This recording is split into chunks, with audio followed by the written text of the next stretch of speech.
উনি দিয়েছে আমার পরিবারটা 20,000 টাকা দিয়েছেন এবং আমার পকেটে 10,000 টাকা চেক দিয়েছেন পরিবারটা হাত তুলুন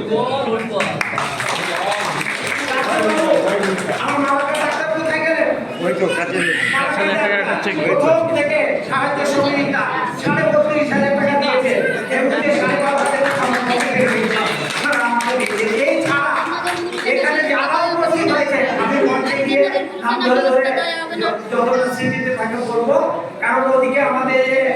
Madhyamgram progressive Namasudra welfare society যে বড় ব্যানারটা আছে ওর নিচে যারা 5,000 বা তার ঊর্ধ্বে নাম দিয়েছে প্রত্যেকের নাম খোদাই করা হবে